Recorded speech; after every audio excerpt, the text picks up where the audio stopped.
ओम नमः शिवाय। मंगलवार के व्रत से मनुष्य के समस्त दोष नष्ट हो जाते हैं। तो आइए शुरू करते हैं मंगलवार की व्रत कथा। एक प्राचीन समय की बात है। एक ब्राह्मण दंपति के कोई संतान न हुई थी, जिसके कारण पति पत्नी दुखी थे।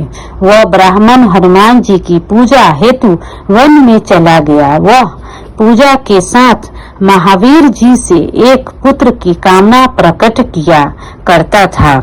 घर पर उसकी पत्नी मंगलवार का व्रत पुत्र की प्राप्ति के लिए किया करती थी।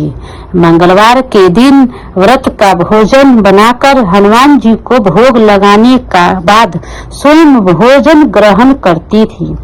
एक बार कोई व्रत आ गया जिसके कारण ब्राह्मणी भोजन न बना सकी, तब हनुमान जी का भोग भी नहीं लगाया। वह अपने मन में ऐसा प्रण करके सो गई कि अब अगले मंगलवार को हनुमान जी को भोग लगाकर अन्न ग्रहण करूंगी। वह भूखी प्यासी 6 दिन पड़ी रही। मंगलवार के दिन तो उसे मूर्छा आ गया। तब हनुमान जी उसकी लगन और निष्ठा को देखकर प्रसन्न हो गए। उन्होंने उसे दर्शन दिए और कहा, मैं तुमसे अति प्रसन्न हूँ। मैं तुमको एक सुंदर बालक देता हूँ जो तुम्हारी बहुत सेवा किया करेगा। हनुमान जी मंगलवार को बाल रूप में उसको दर्शन देकर अंतर्धान हो गए। सुंदर बालक पाकर ब्रह्मानी अति प्रसन्न हुई। ब्रह्मानी ने बालक का नाम मंगल रखा। कुछ समय पश्चात ब्राह्मण वन से लौटकर आया। प्रसन्नचित्त सुंदर बालक को घर से क्रिया करते देखा। वह ब्राह्मण पत्नी से बोला, यह बालक कौन है? पत्नी ने कहा, मंगलवार के व्रत से प्रसन्न होकर ने हनुमान जी ने दर्शन दे और मुझे बालक दिया। पत्नी की बात छल भरी जान से उसने सोचा कि यह कुलटा व्यभिचारिणी अपनी कलुषता छिपाने के लिए बात बना रही है।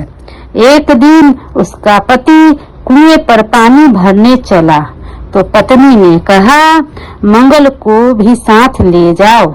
वह मंगल को साथ ले गया और उसको कुएं में डालकर पानी भरकर वापस घर आया तो पत्नी ने पूछा कि मंगल कहाँ है? तभी मंगल मुस्कुराता हुआ घर आ गया। उसको देख ब्राह्मण आश्चर्यचकित हुआ।